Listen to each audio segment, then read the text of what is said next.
The Science and Paranormal with Dr. Yana and Dr. Elliott, where science meets the unexpected, where we delve deep into the mysteries that straddle the line between scientific inquiry and paranormal. Get ready for a mind-altering journey as we embark on this phenomenal discovery together on United Public Radio Network 107.7 FM.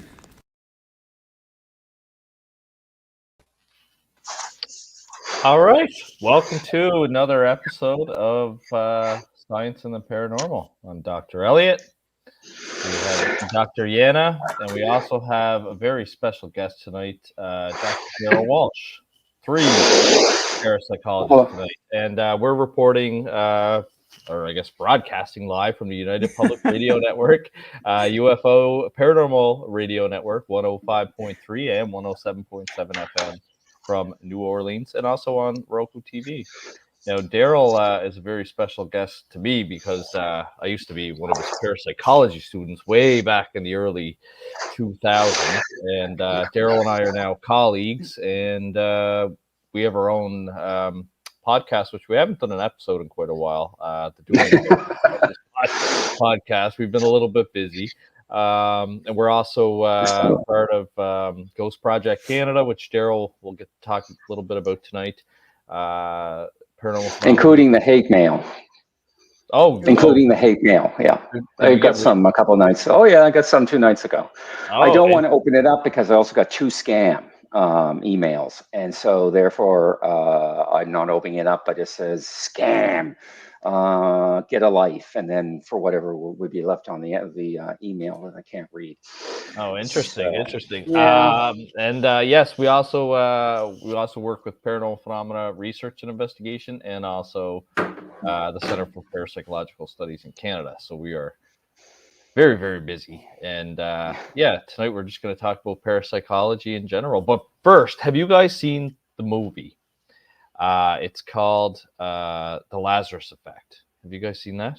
Mm-hmm. Yes, we did. We did. I'm reporting live from San Diego. We did. I did. Yes. Have you seen it, Jerry? It's older. It's older. I want to say late 90s, I think, or if not early 2000s. And it's about this university crew that are working in a laboratory, and they take some funding, and they basically create this formula that when you die, they stick a probe in like almost your temple, and they inject the chemical into it, and it brings you back to life. And they started it out with a dog.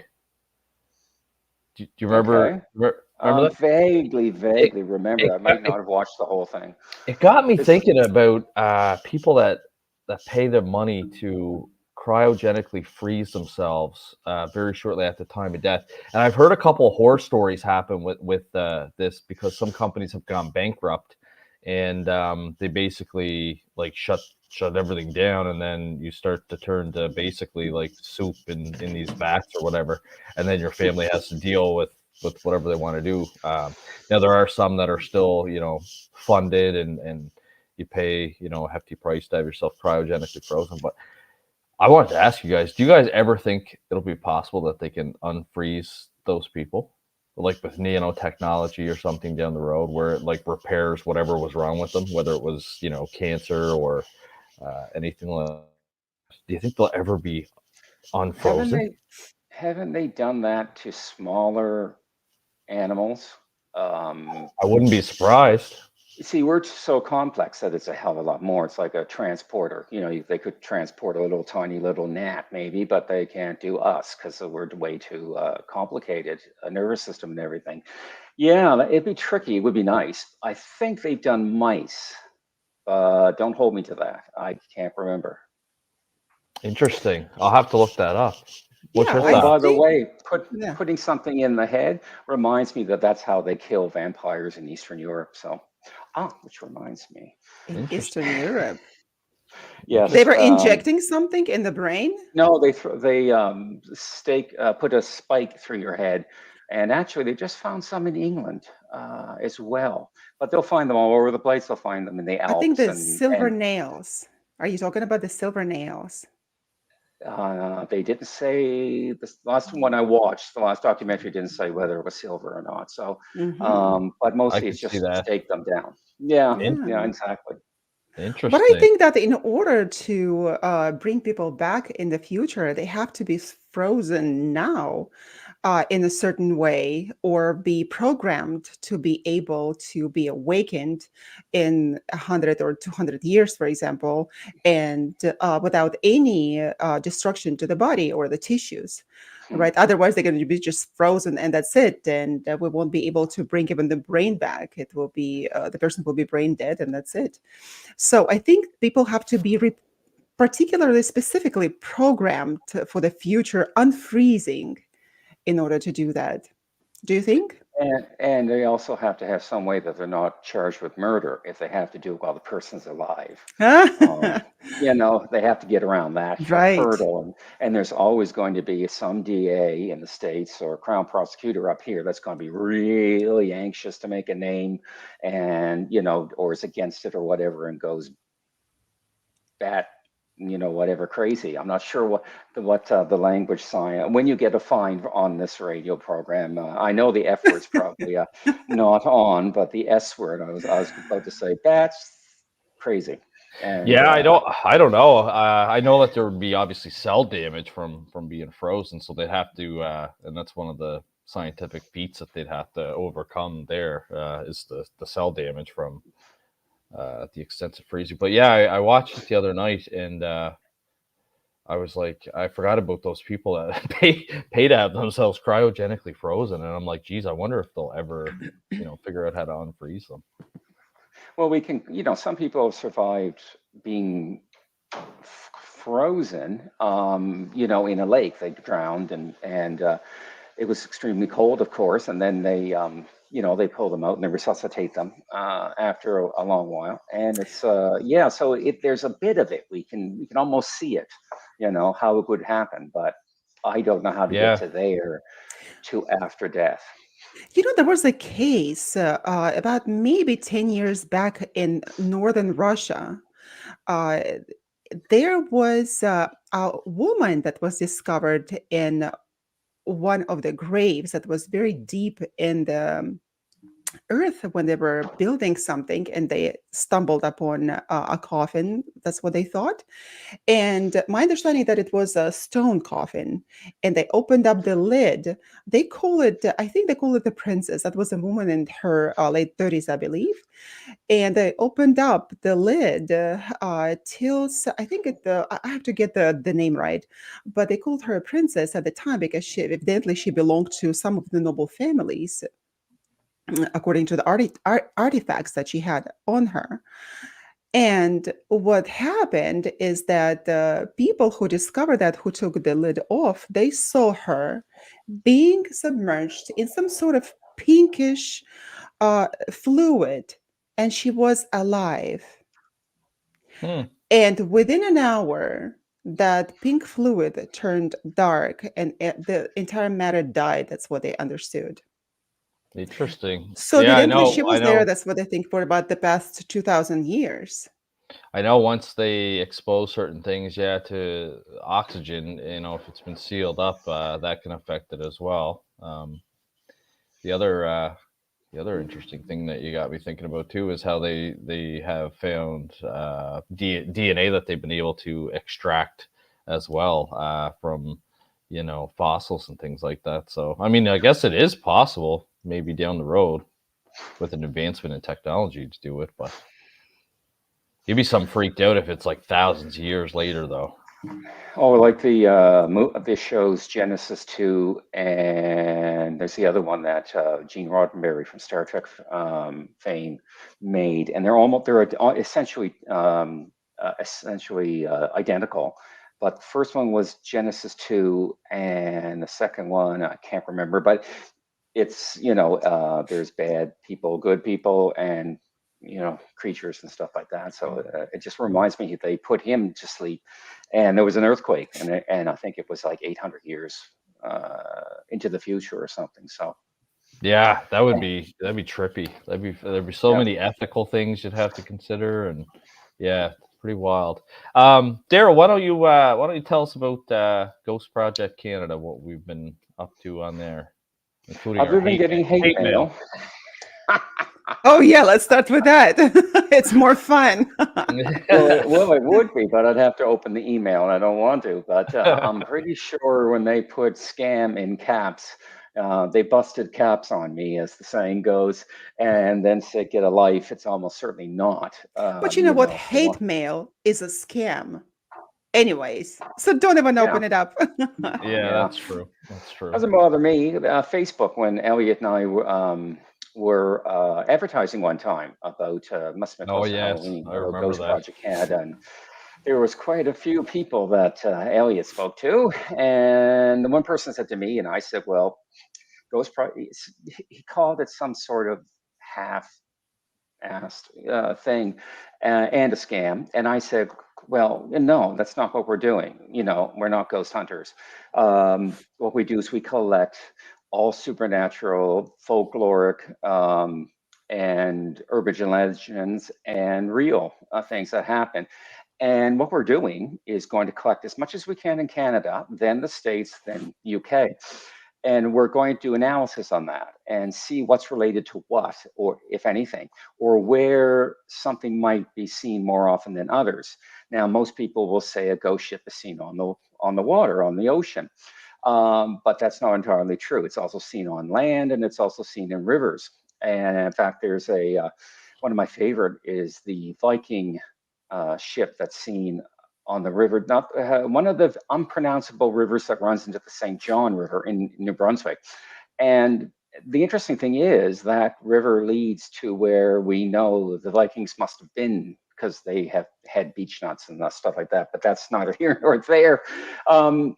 Yeah, so that's what we're doing. And what we're going to do is, after we've done the analysis and found out hopefully some really interesting things, like I did when I did the Bigfoot project, and then what we're going to do, we're going to give it to all the provincial archives as well as the federal archives.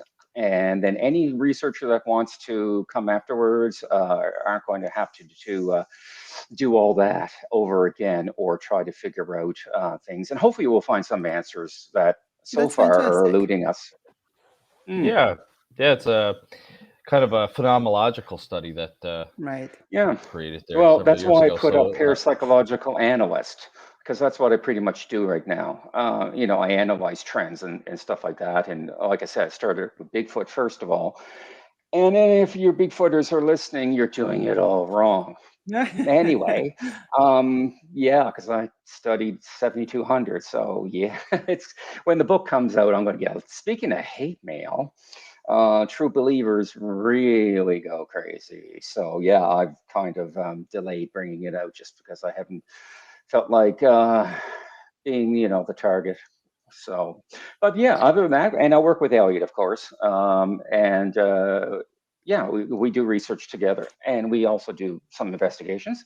And I will be teaching again next year, and so go back to teaching because I missed that. Although it may be writing as opposed to parapsychology, but Elliott and I are talking over how we could do it at the local community college, how we could get a lab together and do ESP experiments. Not as extensive as they do at the Ryan Research Center, but at least we could give the students something to get a feel for and understand how ESP and psychokinesis is studied. And yes, and so then I'd like to do one on ghosts again, just because there's so much crappy TV mistelling people how to look for ghosts, and so. But I haven't decided on that. They might not. Yeah, it would be cool if we had access to so when Darryll first started teaching parapsychology, it was at the Nova Scotia Community College, the Bell Road campus, very old building, and of course it had some labs in it and things like that. He just taught in the classrooms and had access to the library. I remember us going in there for a couple nights as well to use the audio-visual equipment. But yeah, it would have been cool if that building was still there, and it was haunted too.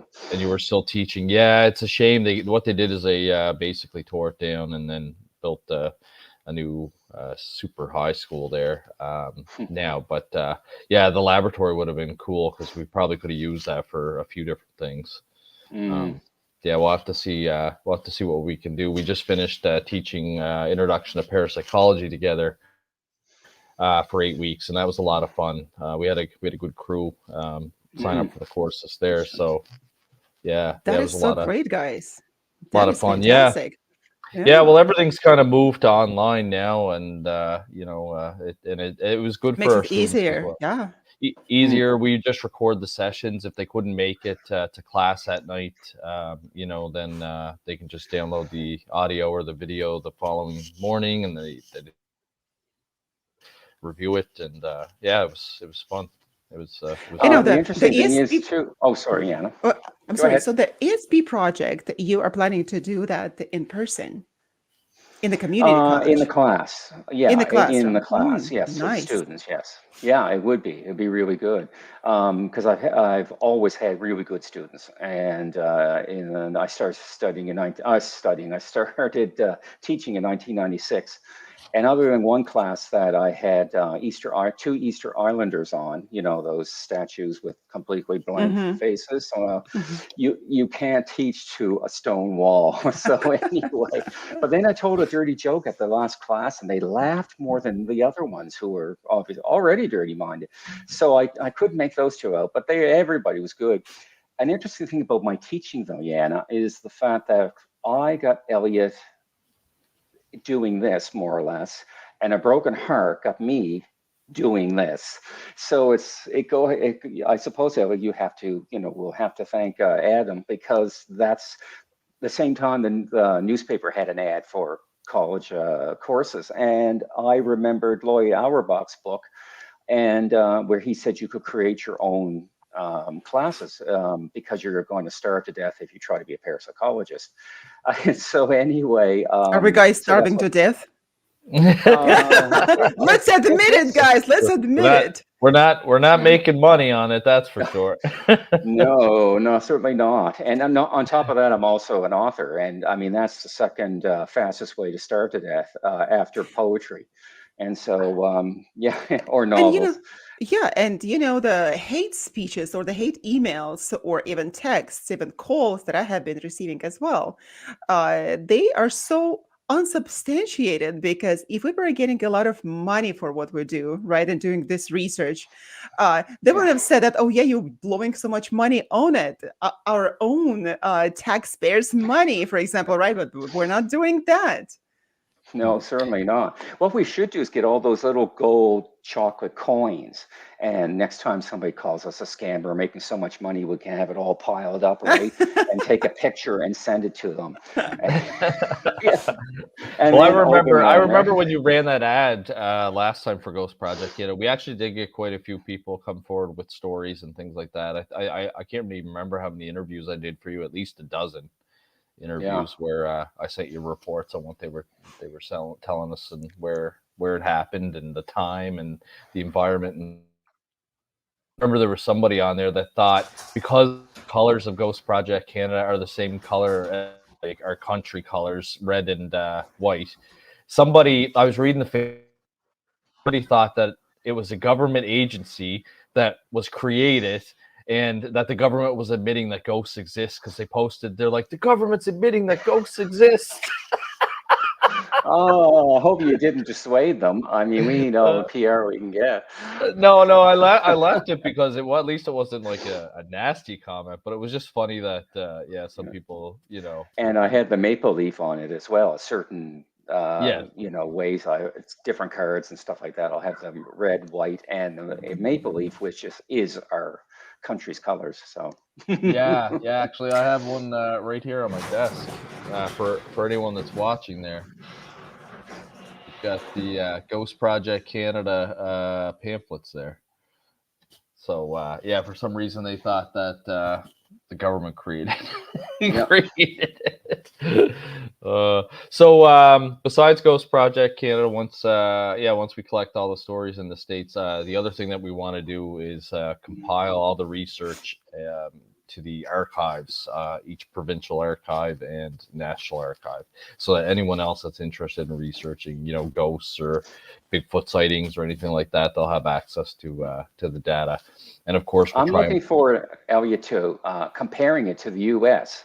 And then, of course, England's definitely going to be different, but I'm interested in comparing the Canada, U.S. Stories and stuff like that. That's what really I'm looking forward to. Different areas too of the the U.S. have different stories for like down around Texas and the Mexican border. They talk about different creatures, like the skinwalker and all that stuff. And then up in northern Cape Breton, they talk about fairies because of the kind of the Irish Celtic background. Obviously Nova Scotia is full of ghost stories. Same with the New England area, but the New England area also has like a vampire side to it as well. So it's really cool. I think it will be a really cool study when it's done. And you're already compiling some stuff on the U.S. That's why I was saying that we could compare it to the U.S. I believe you and Spencer already are compiling data, so that'll be. That's what I mean. We gotta upgrade that. I gotta find some time and fix it. We had a couple errors with it, but it was working really good. It was starting to show it on the map, and it had like the weather location, the GPS location, all that stuff. Kind of integrated using Google Maps, but I'll have to get Spence to look at that for next year. We didn't really do any work on the website this year, like work-wise. It was mostly just planning the symposium, which took up all the time. It's like I have the articles to go. I just haven't got around to like picking them out and then putting them on the webpage. And I keep thinking, and it's usually at 2 a.m. Okay, when you wake up, do this. And of course, as I tell my writing students, as soon as you wake up, what was I going to do? And then you say, write it down too. And that way you can look at it in the morning. And then you wake up and look at it and says, what the hell does this mean? Yeah. It's funny. At 2 a.m. It's funny because you say that all the time, but I started doing that like a couple of years ago after you said that. So I have like a notepad on my phone. And so anytime I have an idea like, oh, geez, Darryll and I should talk about this on the next show, or we should look at PPR, I should look at doing this, I'll jot it down. Because like you said, sometimes you get that thought, and then all of a sudden the old age kicks in, right? Oh, come on, old age. I hear that again, guys. This is so strange to hear that from guys. Come on, we ladies are supposed to be thinking about that, but not you guys. Come on. But you know what? That you're absolutely right. We have to be able to, or even want to write things down when we wake up, because at night all this unconscious content surfaces. And I know that even with the weird dreams that we have, or even the conversations that we may have in our minds, they have to be recorded, because what happens to me most of the time when I hear something in my dreams, certain conversations on even names, and I happen to wake up at the time, I write it down. And I hate waking up. I hate waking up. I want to still be there. I want to be sleeping, because I know if I wake up, I will wake up. And I will spend several hours not sleeping. And in the morning, I will look awful. So not you guys, we ladies look awful if we didn't sleep at night, So I try to sleep, but at the same time, it is so important to write it down. Because what happens when I wake up, sometimes you don't even understand what you jotted down, right? But in majority of the cases, when I investigate and research it on the this incredible library that we have on the internet, right? And even Wikipedia is a fantastic thing. Even during the working on the PhD, like, you have to stay away from Wikipedia. This is such a nonsense. Nevertheless, for content like this, it's important to get every kind of information on it. And the names and the places that I would hear in my dreams, they would actually be in objective places. There would be places that existed in history, and even now, certain people and certain names. So that is so interesting. It is. So, and it's interesting because I studied to be a psychologist at first, and non-practicing because ghosts came my way. I got scared out of it. But actually, that's not entirely an exaggeration. Clinical is hard to do, but it's scary. But it is scary. But my symbolic dreams all happen within range of a mile of wherever I happen to be living at the time. So you have much more fun because you get to travel to all these exotic places in your dreams, and I just end up walking the same old roads in Halifax. That's awesome. That's great. No, dreams are really cool. We actually, in the introduction to parapsychology course, we were telling the students that scientists still don't even really fully understand why we dream. Some believe that it's processing memories, a way to deal with certain things like grief and trauma, and encoding memories and things like that. But we were talking about dream visitations with ghosts. And we had a student that was really interested in that. And we were just talking about how there are different type of dream. If anyone out there listening has had a dream visitation from a lost one, usually it's usually it's fairly soon within their passing time. It's extremely vivid. Like, some people will say that it didn't feel like a dream at all. It felt like you were having a real conversation. There's a lot of sensation involved in it. You might actually feel the touch of their their coat that they used to wear, or you might actually smell their aftershave if it was someone that wore aftershave. Extremely vivid to the point where it feels real. And some parapsychologists believe that is a form of apparitional visitation. So yeah, that's very interesting. That's very interesting that you mention it, because never thought of it as ghosts, because we discussed it in a previous episode that we call them ghosts, right? They were people just today, they're people, and in just few moments they become ghosts and dead bodies and all. Yeah. So it's kind of strange, right? I happen to agree. However, based on my personal experience, of course, but I have discovered that it takes people sometimes, those who passed away, not ghosts, they're ghosts, I guess, that becoming ghosts, spirits, right?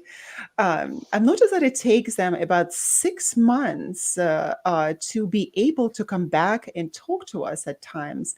Those who were able to get to their destination where they're supposed to be.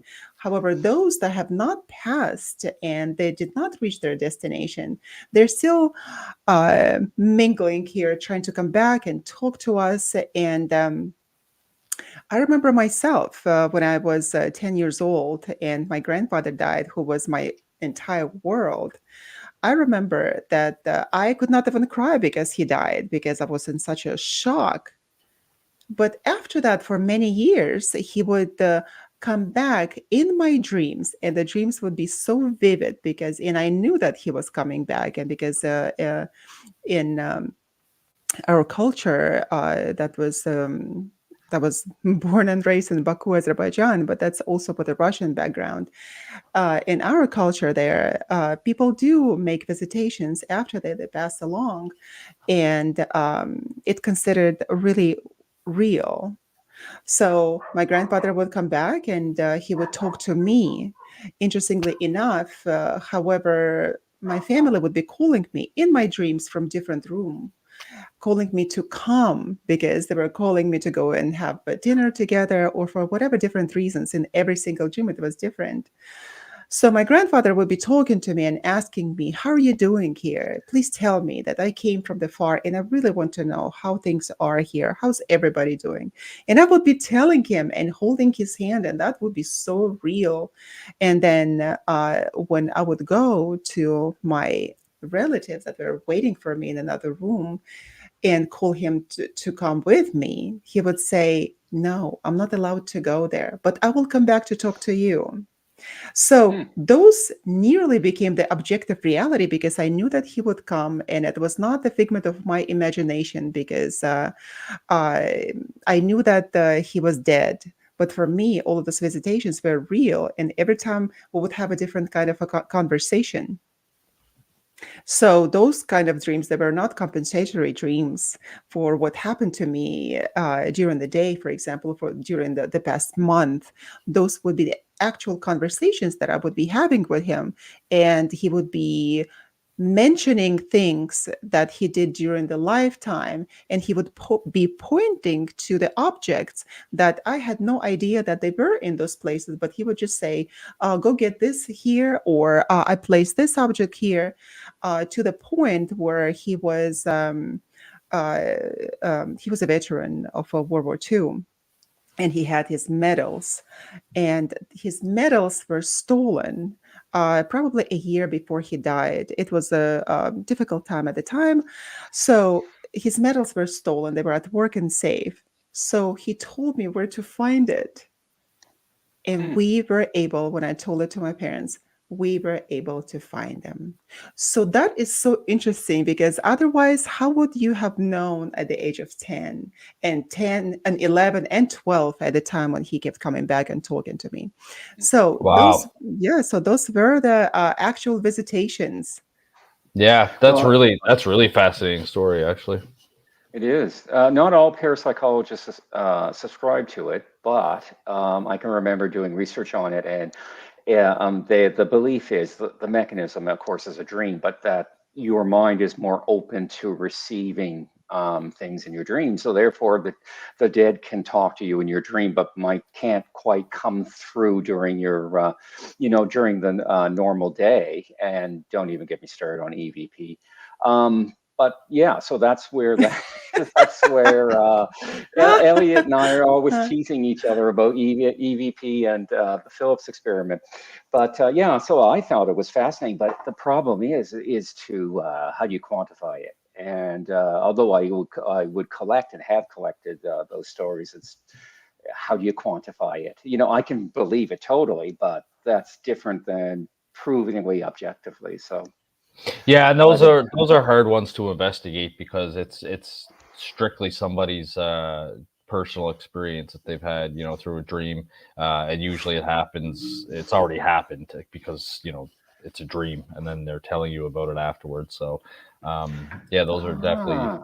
Yeah, no, it's too bad you didn't think to go to somebody. It was too bad it was 10, because if you were a little older, you might have known to go to a sleep lab. And they would have wired you all up. And if your grandfather came to speak to you, then we'd have some data.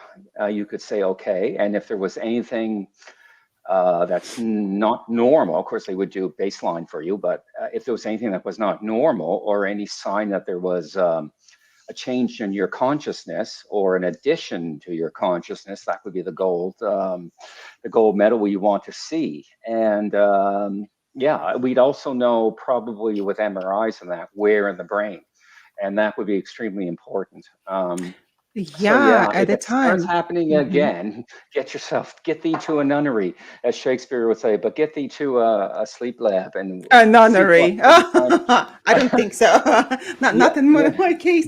But the thing is that meant about that. But I had the sleep study. I had a sleep study because I had to investigate my sleep disorder, and I finally went to have a sleep study at night. And I hate to do that because I can't really fall asleep anyplace else. So the interesting thing that I discovered is because I was so interested in brain waves and how my mind works, and why am I seeing all this visions, and why am I able to perceive the information at a distance. So, and of course, that was the clinical setting, and they put all of the wires on me, which are everywhere, and it was very difficult to sleep, and I wasn't able to fall asleep, in fact.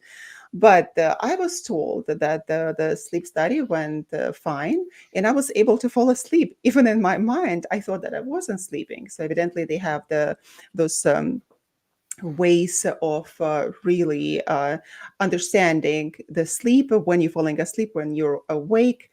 So the interesting thing was that during the time that I was doing it, I had a tech, And I was asking him because he was observing my brain waves, and I asked him, I said, so what do you think about it?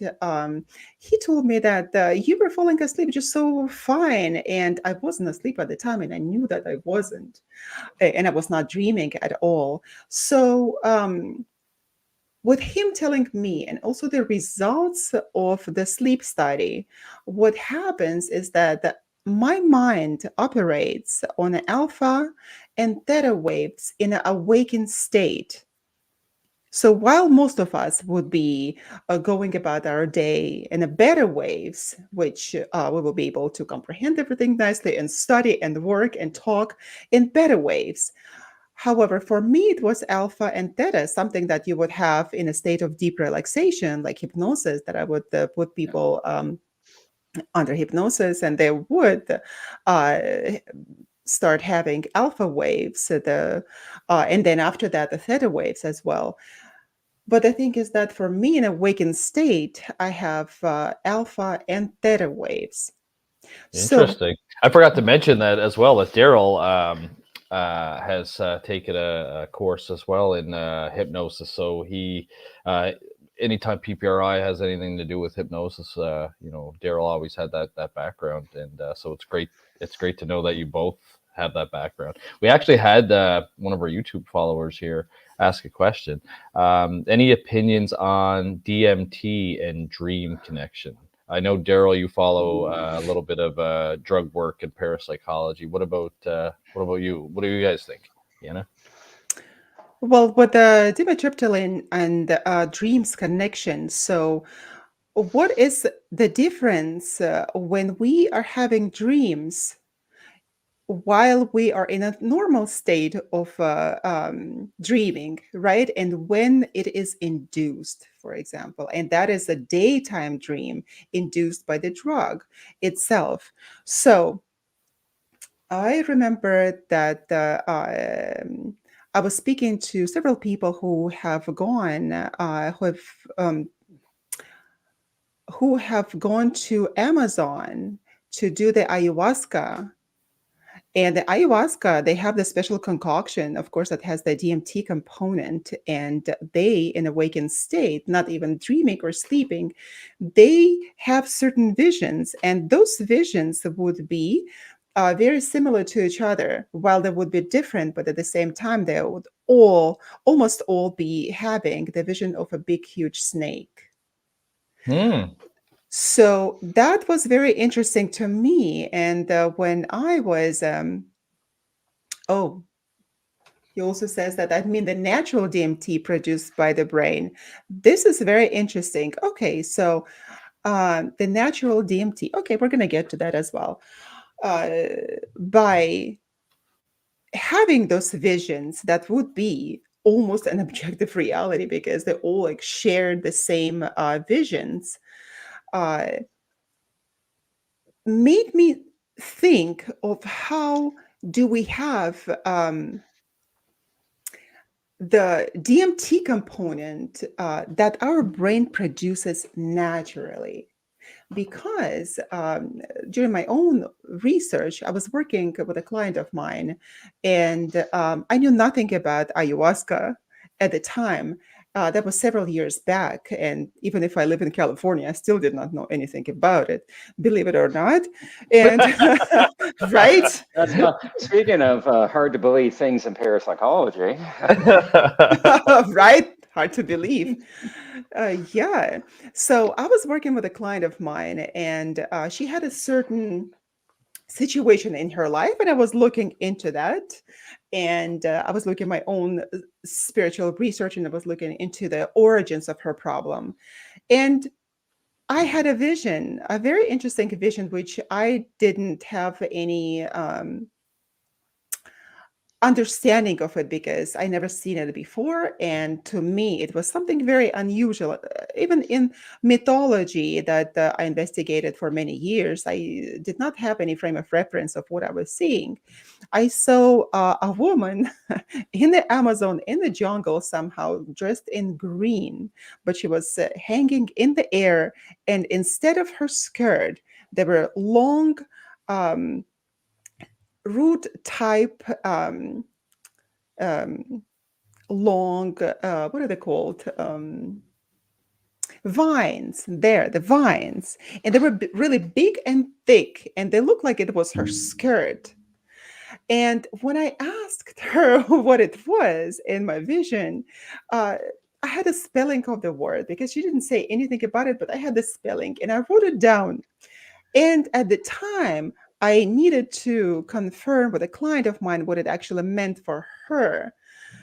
And when I mentioned it and I really spelled it out, and it was ayahuasca. However, the client was Russian. And in Russian, when I wrote it down, it sounds really funny and it doesn't sound good at all. Yeah.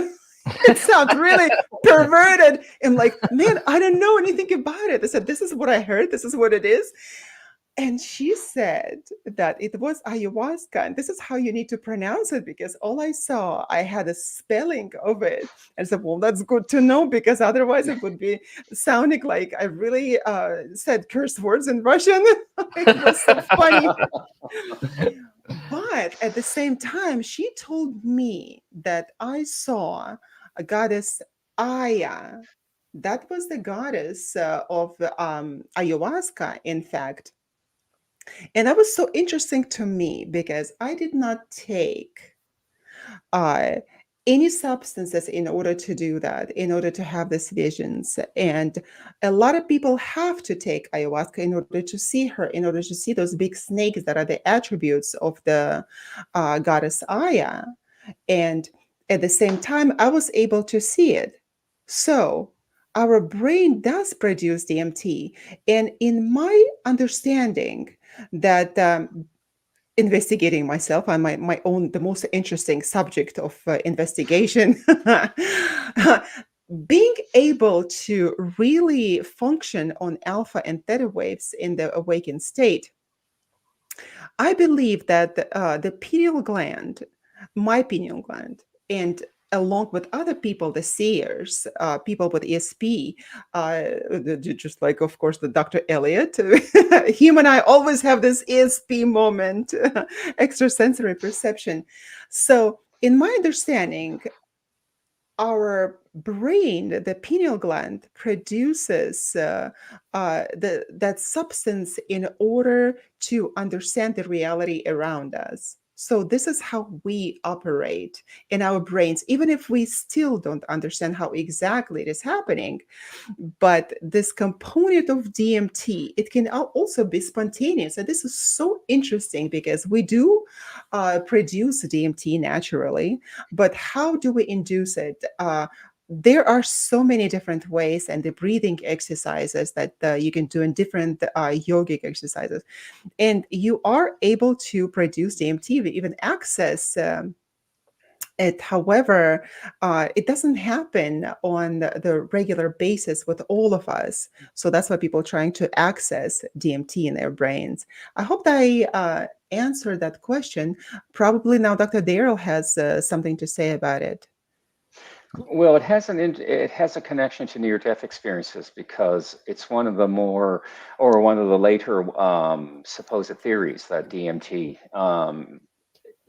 it's actually the source of our near-death experience or after-death experience. I should to clarify that because it's turning into near-death and after-death things, and that and ketamine. And I would not go near DMT.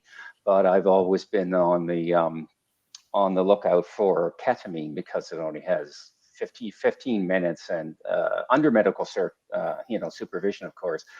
But DMT can go bad real fast, and whereas ketamine is more or less, I wouldn't say benign because it's a drug, that psychoactive drug, but it. I'm curious because that was when did they start with the ketamine? Probably about 20 years ago that came up. And so I was always curious to do that, but DMT is one step too far.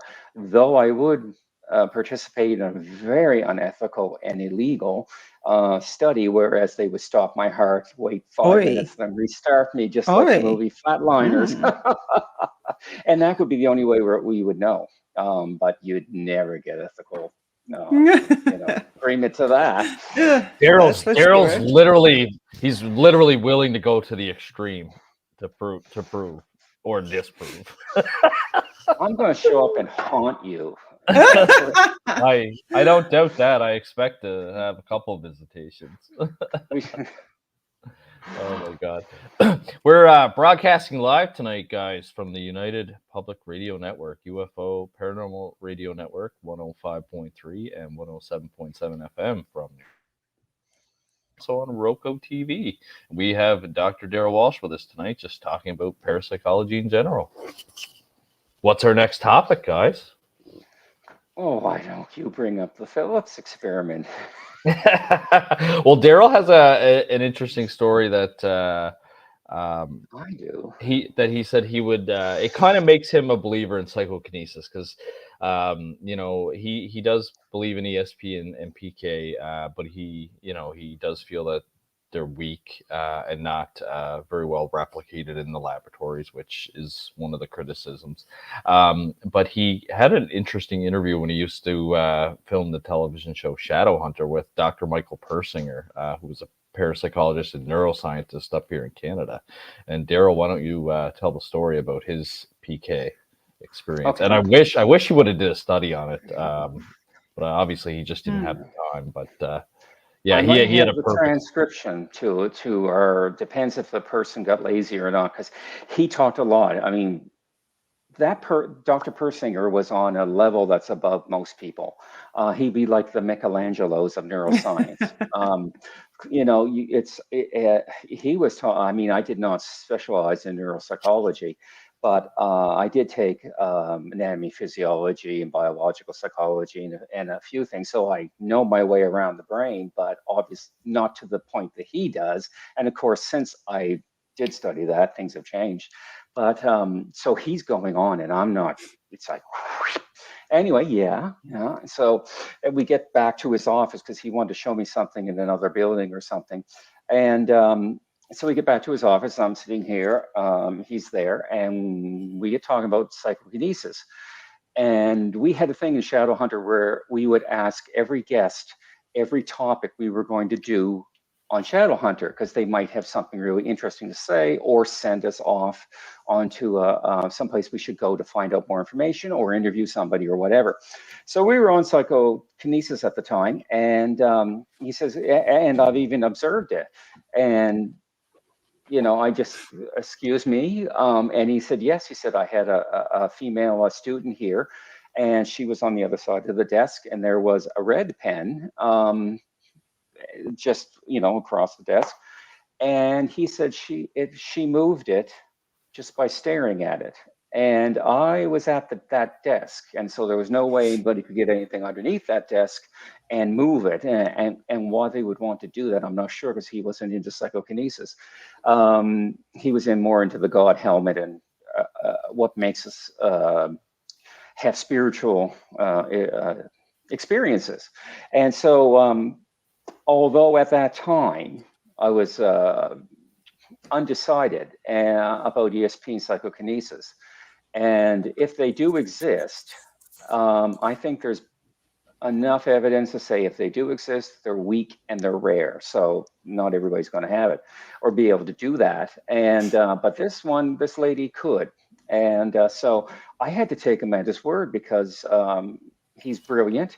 He was very often a skeptic on some paranormal shows. He'd be the guy they bring in to, to counter a ridiculous theory or what have you.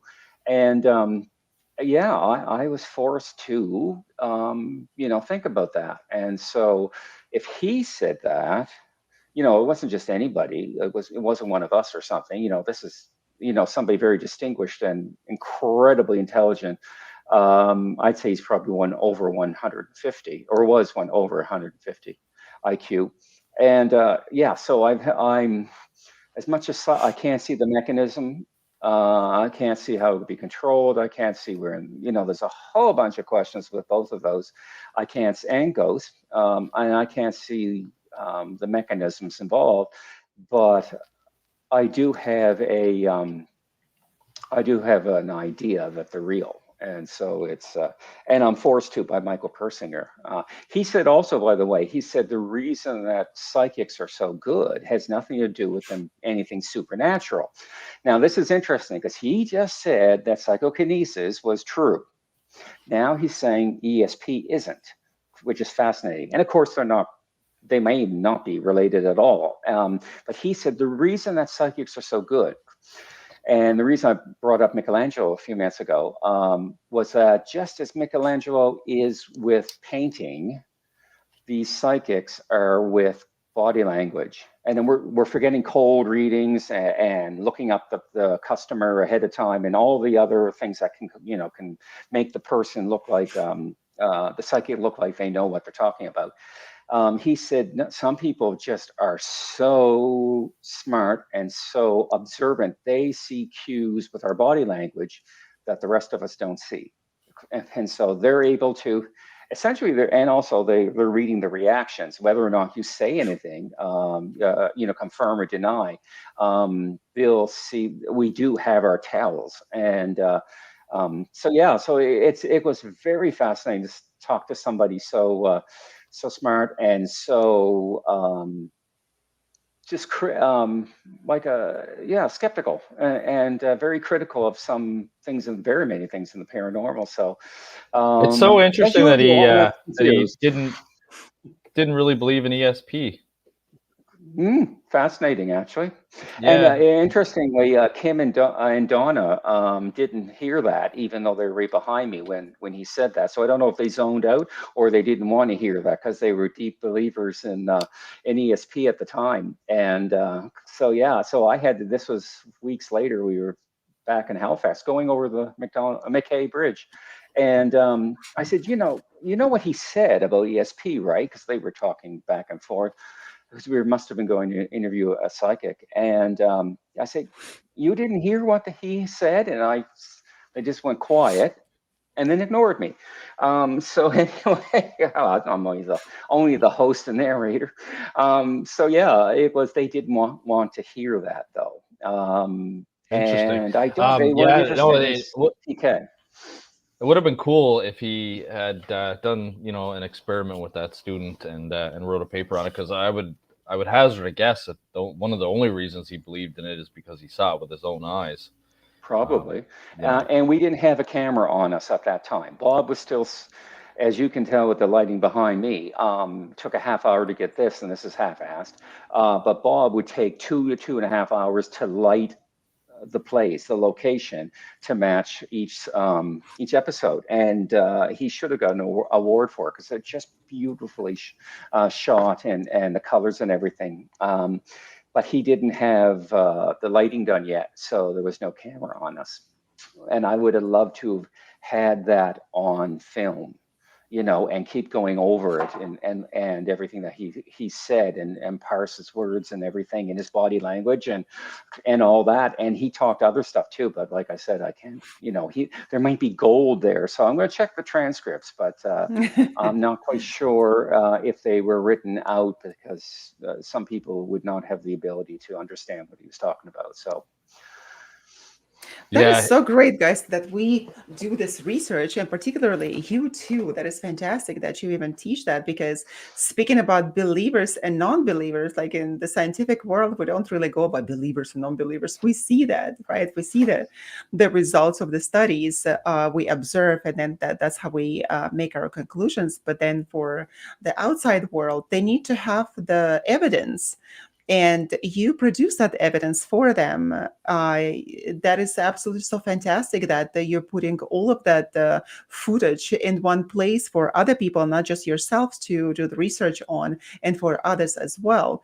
So, a lot of the times when people come to me and they say all this unpleasant thing is a hate, that's hate speech, I usually respond to them. I'm not here to persuade you or make you believe into anything. Here's the evidence, and you make your own conclusions. Exactly. Yeah. I told one hate mail person on Facebook, I said, well, if you think what we're doing is crap, then I suggest that you write or call every single folklore department in Canada and Mm-hmm. universities and sociology departments. This was before this was before the whole gender thing blew up. And I said sociology probably, and I forget, I've listed a couple. And else I said, because they're doing similar stuff and they're doing work in the same area we are, and we're doing scientific work. So yeah, and I didn't tell them to do what I wanted to tell them to do, but yeah. So I just answered back straight, and then I told Elliott about it, and I said, Elliott, yeah, you take care of them. And he got a little hot under the collar once in a while with some of them over the years, but yeah. Guys, this is so interesting that we talk about it because it's very important for people to hear. However, it always fascinated me that knowing, for example, that we talk about it, and not only that we talk, we do possess certain qualities and certain gifts in parapsychology, like, for example, of the four tenets of telepathy, clairvoyance, then precognition, and psychokinesis. I have them all except psychokinesis. And people confuse you with someone that they can come and bully and say all these nasty things without even comprehending that if we are capable of all those things to do in a good way, right? In a really benevolent way, because we're scientists and we talk about it.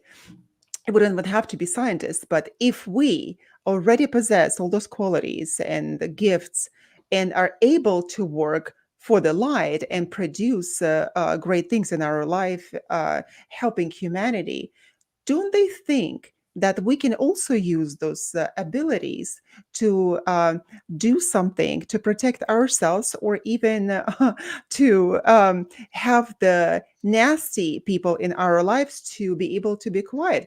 And just because they probably are hoping that we're going to be ethical enough in order not to use those qualities, and they are rightfully that they are absolutely right that we won't be, because that would be stepping down and doing something that we wouldn't be wanting to do. Because, as my brother once said, one time I was so upset about somebody that did something wrong against me, and I was so upset. So he called me up from overseas and he said, okay, Yana, what are you going to do? You're walking along the street and you see the puddle with a swine sitting in it. It's a dirty puddle and the swine is sitting there and yelling something nasty at you. You're such and such. You are stupid. You're nasty, and you have nothing new to say. What are you going to do?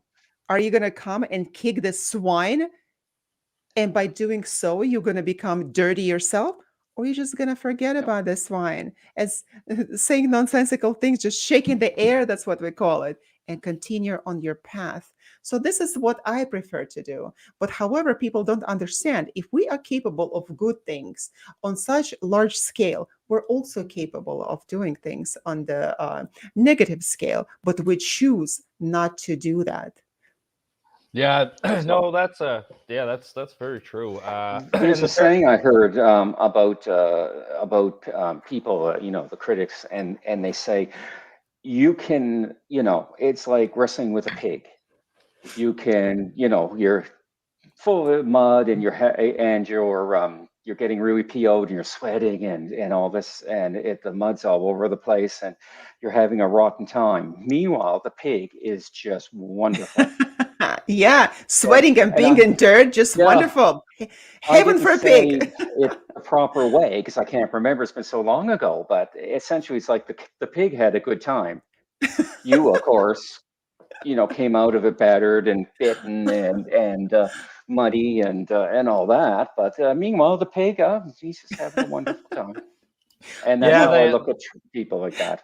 The paranormal's funny. It's sometimes it brings out some negative in people, and other times it like within the paranormal community, I find a lot of whatever you want to call them, ghost hunters or amateur paranormal groups, like fight with other paranormal groups, and they get very like territorial over investigations, like public sites, like museums and things like that. And you'll see them fighting about this, like, you know, saying like, "Oh no, we're the ones that investigate this museum," and you know, they almost feel like they take ownership of certain locations. And Elliott, that's a perfect thing for a TV show, paranormal gang fight. And, and every week, yeah, right? And you start off with one, and then you keep bringing in whoever wins the first round, the first episode, and then, you know, moves on, and yeah, paranormal. Then who is going to be the pig? Fight. Who's going to be the pig in the first place? Yeah, everyone will be pigs, sweating and being in the dirt. So let's avoid that, guys. Let's avoid that. It would probably sell, given what's on TV these days. You never know. Yeah, exactly. Oh yeah, that's for sure. That would be pretty popular. Yeah. No, it's funny. Sometimes, like I said, you'll just get as Dr. Bankman says when he asks whether or not Sigourney Weaver's character is telling the truth. You know, he says some people are just want attention, and then others are just nutballs who come in off the streets. But no, it's interesting. We don't get a ton of like crank emails and things like that. But you know, every once in a while, either you'll get a mental health email where you can clearly tell, you know, it's mental health, and we'll try and direct that person towards that. You know, that kind of field to help them out, because you know, certainly that's not our job at Paranormal Phenomena Research Investigation, dealing with mental health issues. Like, you know, Darryll did his master's in counseling psychology, but chose not to go in there. You know, same thing. When I was studying my master's in counseling psychology, I realized that counseling was not going to be for me. I shoot from the hip, and you can't do that with counseling. So I was practicing with Sarah because we had live sessions to do, and I said to Sarah, I just have to say what's on my mind, and she's like, you're not gonna pass. So, you know, I realized very quickly it wasn't the job for me. Yeah. Exactly. With the counseling psychology, I thought, you know, I would starve to death because I would fix people's problems right away and not make them dependent on you for years and years, make them incapacitated, right? Not being able to take care of themselves. And that's psychoanalysis. So yeah, 15 years to get to screw up your mind. Well, even for therapy, you know, like in New York, every single person, every 1.5 people, neurotic, that's for sure, living there, right? But they all have psychotherapists. Yep. So, and they go to therapy for years and years. So I did not want people to be dependent on me, because I don't want to have the same people be stuck with me for so long as well. Yeah, that's very true. Yeah, no, that's so true. Well, we've talked a little bit about it on our show, Darryll, but also Yana and I have talked about it as well, with the emerging field of clinical parapsychology as well. So that's very helpful, where you have somebody that does practice either psychiatry or psychology, but also has a background in parapsychology. You know, we don't have any clinical parapsychologists on our staff, but I know Darryll is interested in possibly pursuing that. So I wouldn't be opposed to that. It'd be nice if we could get him some funding to do that, because I'm sure another PhD will be quite costly. But yeah, much costlier than the first two, that's for sure. Yeah, well, you were looking into it. I think it was a university in Maine. I think you were looking at. Well, the pandemic killed it.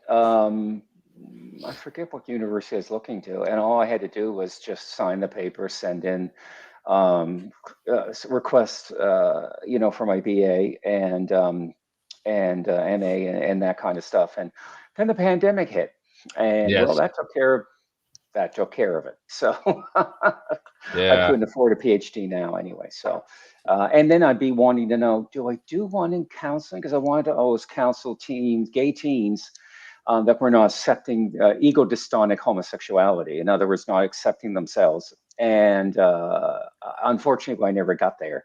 But instead, I got into ghosts. And so part of me, though, still wants to follow that dream, although at much lower tempo now than it used to be. And part of me wants to say, well, no, do something in the paranormal. That's where you're working with right now. So do a research PhD on something. So I hadn't even an idea. The courses, the first few courses are the same, so you can just kind of defer, exactly where you want to go. But eventually, you've got to talk to an advisor and say, I want to do it on this, or I want to do it on that. And they don't need me really anymore with gay teens, although I don't know, let's not mention gender roles. And then, so I mean, I'm not really needed there anymore. Yeah, but there's other people working there, some quacks and some good people that know science. And then obviously there's parapsychology. And so I probably would have swung to survival and consciousness and something like that. But I had no idea, up to while I was going through all the papers they had sent to think, where am I going to go with this? And yeah. So I'm glad I didn't. Yeah, well, geez, yeah, and today, well, that's just it. You never know, right? Like, especially, like Sarah heard about the article today where Canada wants to have all electric vehicles by like 2035 or 2036.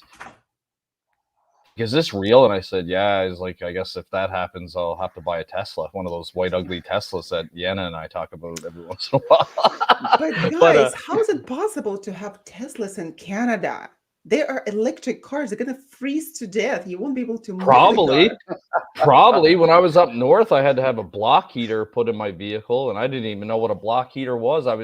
When I went out to Regina for basic training, I'm like, why does everyone's car have a plug hanging out of it? And someone told me, oh, it's because they have battery warmers and they've got block heaters. I'm like, what is all that stuff? Like, I'm from Nova Scotia. I don't do that.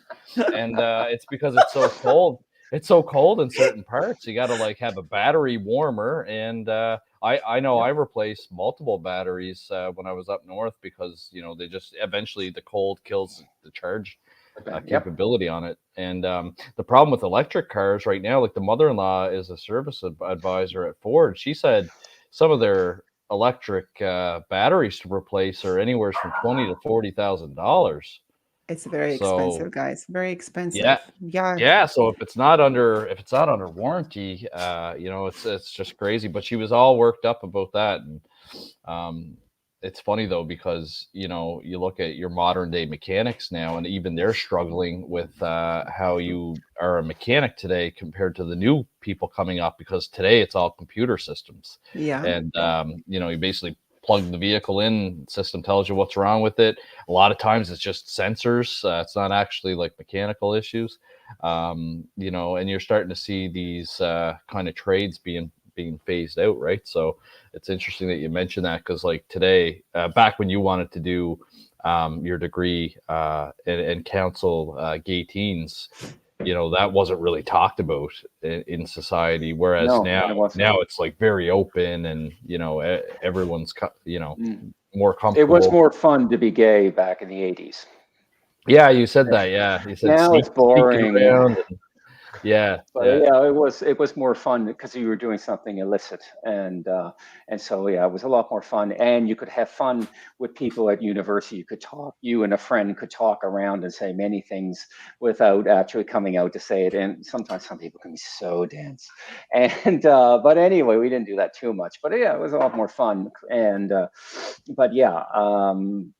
I wonder, as Yana says, how in Canada the EV cars are going to happen. And I actually saw a documentary. Now we're way out of parapsychology, but I saw a documentary that said that they're not necessarily the best thing, and electricity has to come somewhere from somewhere. So but if it gets people using transit because they're too expensive, that might be a good thing.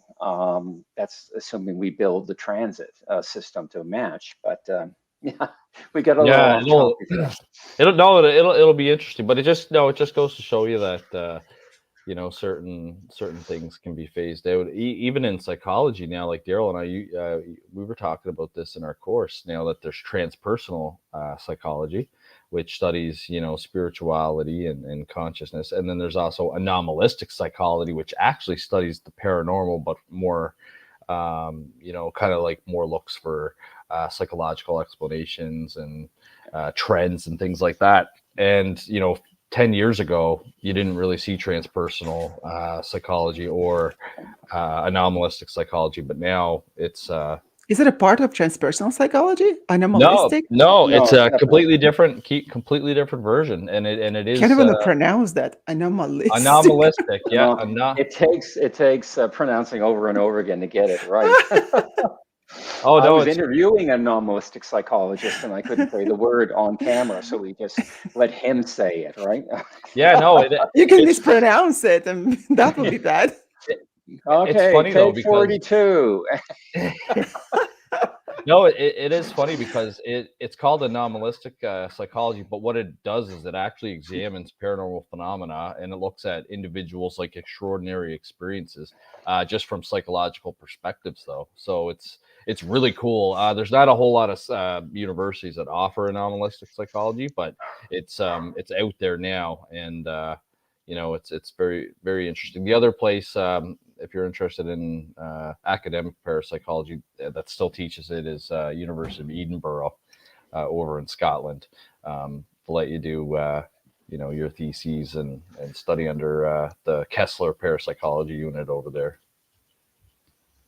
And of course, you guys teach it, which is absolutely fantastic. Yeah, so anyone who wants to take a course should come to you as well. Yeah, we teach it like non-certified. Obviously, it's not accredited or anything like that, but it's all based on the most recent scientific case studies. We try and present the most accurate information.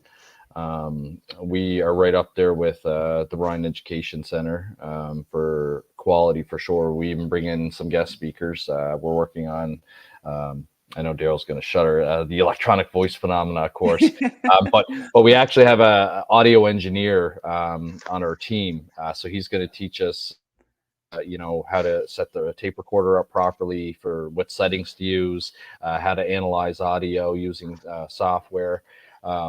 And it's more a practical kind of course rather than, I guess, a theory course. Because I do agree with Darryll with EVPs. There's an issue with trying to find out what they exactly are, because there's 4 different theories on what they could be, and we've investigated quite a few of them. We had a Facebook case where 2 gentlemen were talking back and forth on Facebook using the voice chat, not the text, voice to text, but the actual voice microphone. And there was some interference that had come through, and I had a friend of mine that was working at the RCMP Technological Crime Unit at the time analyze it, and turned out to be, like I said, a Facebook crossover conversation. So that can certainly happen, even in that was just a couple of years ago. Obviously, telepathy is one theory as well, from the investigators, from the homeowners that are there. Michelle DeRoche actually had that happen to her on one of her cases. Her child was sick, and they were going to do an initial interview with the family, and she kept saying in her head, I got to get home, my daughter's sick. And sure enough, it showed up on the tape recorder. And then obviously a lot of people hope that it's a spirit trying to communicate with us. Although Darryll doesn't understand, if they take an electronic course to learn how to do the 1s and 0s on the new digital recorders to communicate with us. And then the last one is just audio pareidolia, which is very common. When people listen to something that doesn't make sense to them, our brain is designed to try and make sense of it. Same as when you look up at the skyline. You can see Mickey Mouse in the clouds, because the brain's trying to take something that it doesn't visually understand and make sense of it. So I can see the issues with EVP. That's why I always tell investigators, like, you have to have more than just going into a house and catching an EVP. You have to have all the other factors that happen, like are there cold spots? Are people seeing apparitions? Is it a female apparition, and does the voice match the what's on the tape? Because if you're getting a guy, if the family's only ever seen a female apparition, but you're getting a guy's voice on the tape, then is it really a voice then, or is it pareidolia? So there's a lot to go through, and it's not like Sexy on TV where they're just going there and getting all these crazy EVPs, and especially today now with the applications that people are using on the phones. I think. Oh, absolutely. Yeah. I think they're complete garbage, those applications, and there's been some studies being done now on the field of parapsychology about how they're designed for entertainment, and they may or may not listen to our conversations and generate certain words that we always use to try and create like a familiarity with us when you're using that application. So I think we'll see some interesting research come out on those types of paratainment applications here in the next couple of years. That is so interesting, because a few years back when I was interested in it, someone brought it to my attention. So some people were really listening to certain radio frequencies, claiming that the extraterrestrials can come through it. While it is possible, I guess in theory, I asked my dad, and he's an electrical engineer, and he said, we have to be objective here. We have to be realistic. So what happens through the radio, it can be just the radio interference from different stations as well. And that made a lot of sense, because he scientifically brought it to my attention. And at the beginning for me, because I'm not an engineer in any sense, I thought that, maybe that would be possible, would be one of the ways that they can communicate with humans. But at the same time, this is what he told me. And he told me also that also in the Soviet Union times at the time, that people were interested in communicating with ghosts, even and extraterrestrials, and it was all proven to be not true. And that was interference on people creating and making things up. Yeah, exactly. It always says to me that he always focuses on the digital part, but I don't believe in it, but let's say we see the mechanism on a magnetic old-fashioned tape. That Right. Somehow something was written there. In order for that to happen on a digital recorder, the ghost literally would have to manipulate thousands of ones and zeros to do it. And smart Alec, he said, what do they have to take a special course in the afterlife on how to, up their game? Right. So, yeah. We need to create it and teach it. I know. If you can't hear it, it didn't happen. Period. Full stop. Go do something else. Don't waste your time. See, I think I don't know. I think sometimes they can catch frequencies that we can't hear. And that they could be the apparition could be speaking on a different frequency that we just can't hear. Now, I do have some hearing loss from working for the Mounted Police, because we were around firearms without ear protection in the field. There was snowmobiles, twin otter planes I was on. So it's very possible that if I'm at an investigation and you do hear a voice, that I might not possibly hear it. But I don't know. It's remember the time they used to be but I don't put all my they used to say everybody's entitled to their own opinion, and now it's become everybody's entitled to their own truth or their own reality. And so as with gender and also, but in parapsychology or EVP and many of the ambiguous things, they can believe whatever they want, and their worldview is going to be different, and no way near science, but it's everybody nowadays are brought up to believe they have their own reality. And as I do, I mean, I'm young, handsome, and dating Timothy Chalamet, but that's only I would agree with the first part, But I mean, and everybody, sometimes I get very frustrated because it either comes my way and I have to try to explain, and that's why I told my students in writing, be careful what you create, because you might create something really annoying to me. But we know where crop circles and chupacabra and satanic panic came from, and all the things, especially since 1980s, you can always track them back to where they began and how they were faked, essentially. And so I have to explain that, and King Arthur, put my head through a wall with that one. But yes, people can believe whatever they want, but what it does is it fills up the world with garbage, and they tend to then go into like parapsychology, psychology, anomalistic psychology, what have you, and they try to, I just get very frustrated, so much so that I can't be very eloquent when I'm talking about it, about that stuff. It's like orbs. Some rare people still believe, but a UFO researcher destroyed them, and EVP's been destroyed for a while. It's been dead for a while. It just hasn't laid down and been buried. So until I'll believe Elliott and his Phillips experiment long before I will believe EVP. Well, believe you guys is just what's a belief again? Right? You know what? One thing is just, I think it is absolutely crucially important is for people to be to think about everything critically, to approach what they hear, what they see critically.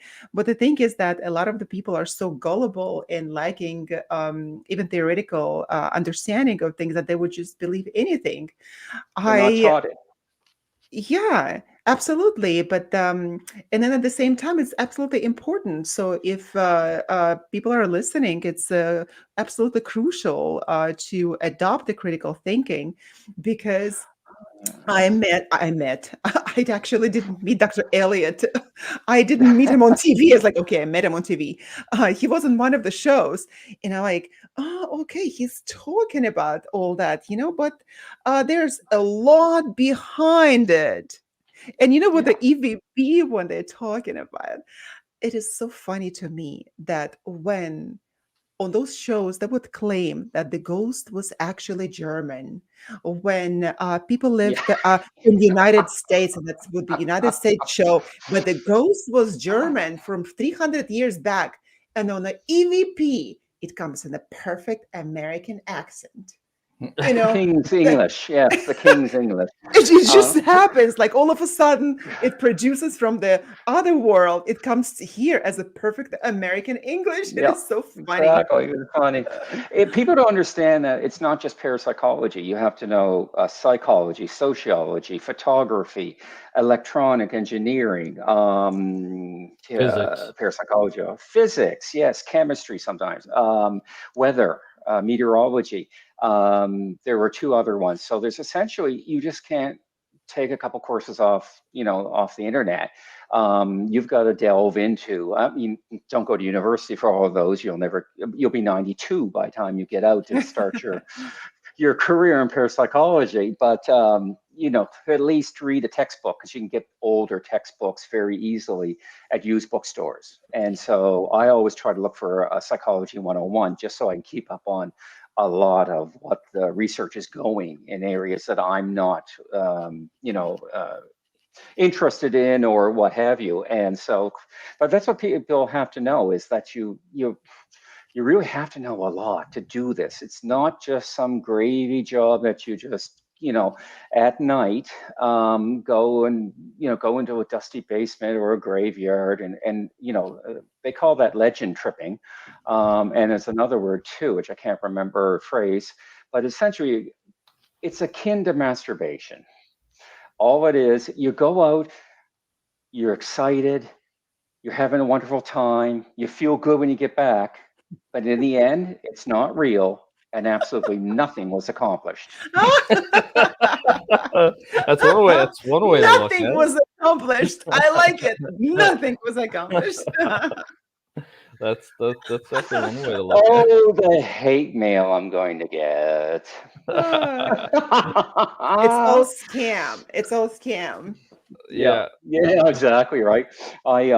Yeah, like for the Bigfoot. Oh my God.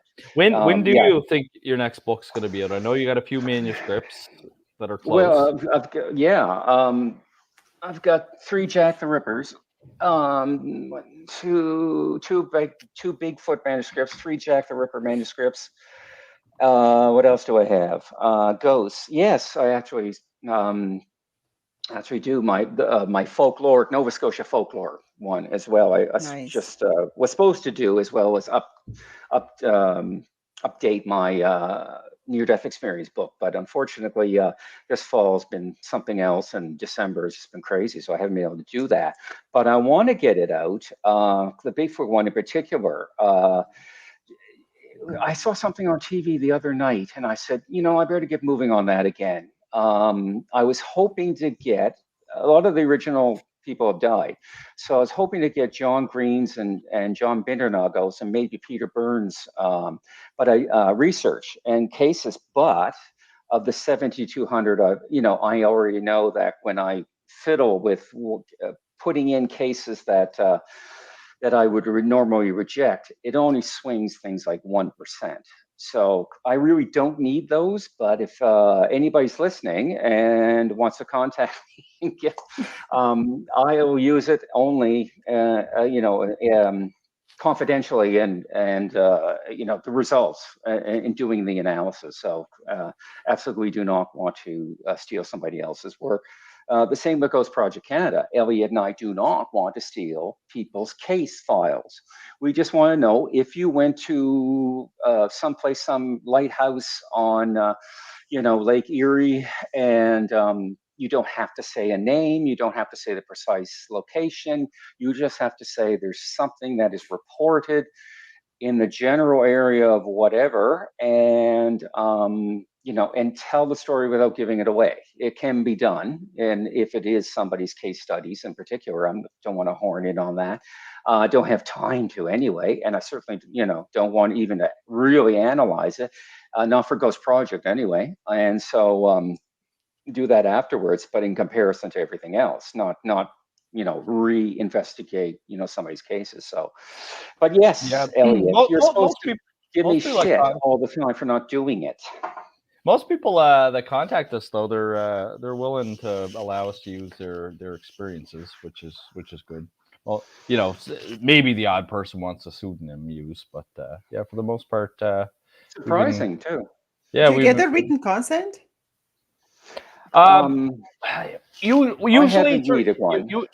usually I get it through when I take their statement, because I tell them that they're being audio recorded, and that what we'll use it for, and then I usually gauge what they want, like whether they want their name involved or not. Now, for our cases, when we do our cases, we do have a consent form that I get clients to fill out.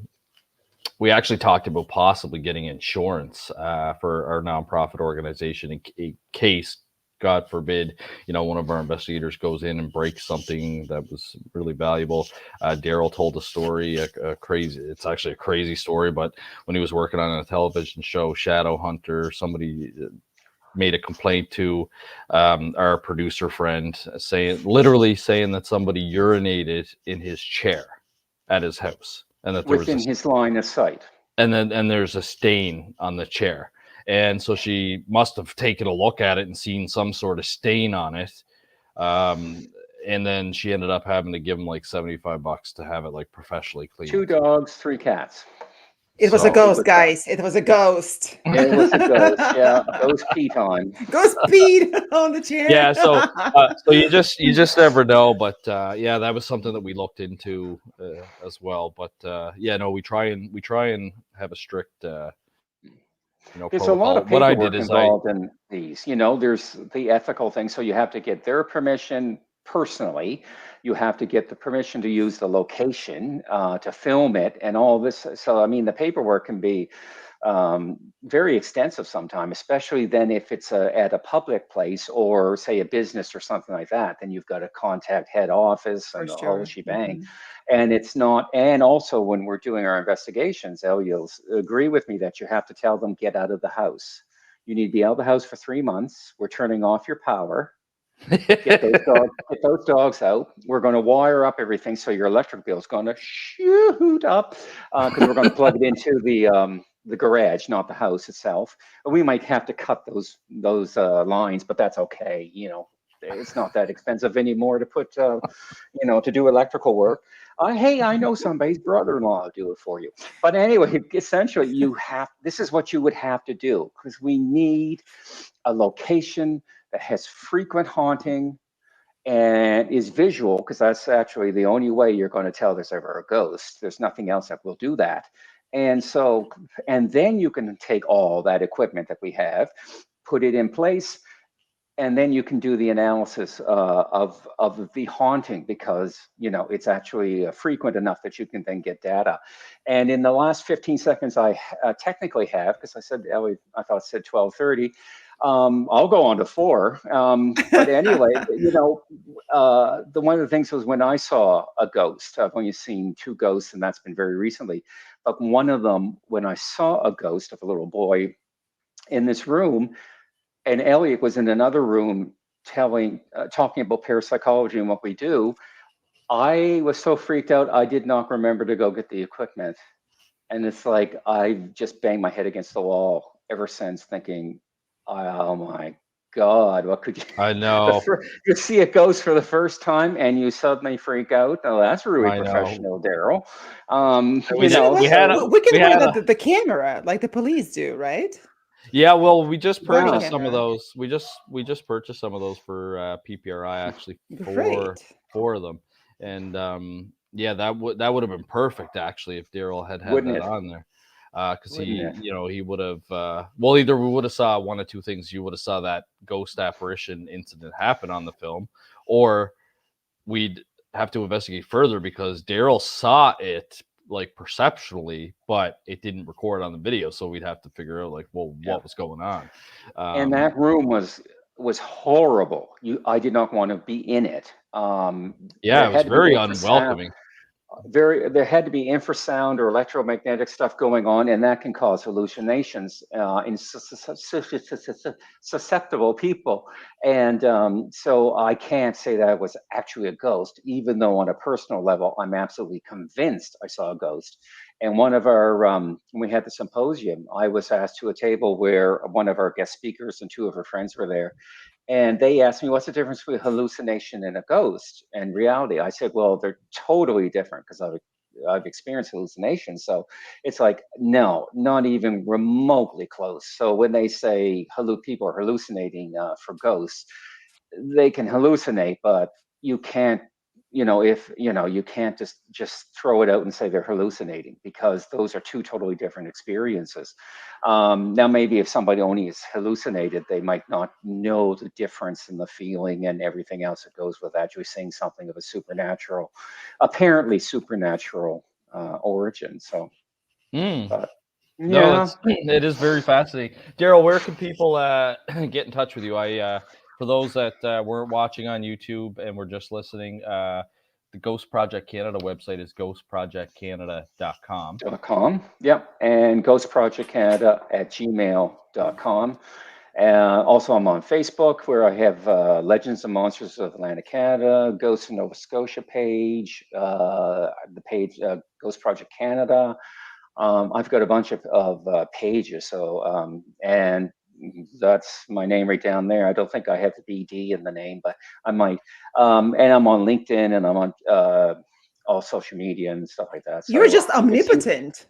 It'll be easy. Yeah, if I can just update it all the time and get a chance. So it's. I know that's the thing. Signing into all the accounts and keeping them updated. And so it's really easy for you to give me hate mail, people. You can also send them an email at dwalsh@ppri.net too. Send all those hate mail there. Or date requests, by the way, Or date requests, yeah. No, that's great, Darryll. We appreciate having you on, and I know you're on Michelle DeRoche's show later Thursday this week night, as well. So talking about European ghosts and why they have their Halloween on Christmas Eve. And, the Europeans have accents. Yes. The ghost was speaking with an accent. Yes, the King's English. Yes, of course. Well, thanks for having me, folks. I really appreciate it, and I'll do it anytime because you might not have noticed that I love to talk, but that's because I lectured for so long that it's very hard for me to focus very, surgically on something without I'll be there and then it's like, oh yeah, but then related to that is, and I did that in my classes and they just loved it because they, but in timed things like this or a symposium where, when you've got X number of, I was doing a 3-hour lecture and I only had 75 minutes to do it. So here I am trying to go over, read the pages and try to, what can I drop out? So, so anyway, sometimes I do get a little overly loquacious. Well, then everything is so important. We hope to see you back on our show. Well, we'll have you on again. We'll have you on again, and we'll have to. We got to sit down one night and film another episode of our Dueling Parapsychologist podcast. Unfortunately, I'm going to see him again this Christmas. Sometime he'll be in the city, but it was nice meeting you, Yana, and I hope someday that we'll be able to meet in person too. Absolutely. Take care. Absolutely. Thank you. Have a good and night. Merry Christmas. Yes, you too. Merry Christmas, Happy Holidays, Happy New Year. We're going to the 2024. Oh, yes. Yes. Yeah, I know. All our listeners out there, we've got a couple more shows planned for you guys. So thanks for listening. Tonight we were broadcasting live on the United Public Radio Network, the UFO or Paranormal Radio Network, 105.3 and 107.7 FM from New Orleans, and also on Roku TV. Have a great. We are everywhere. We're everywhere. Everyone have a great night. Have a good night, everyone. Take Bye. care. Bye. Bye-bye.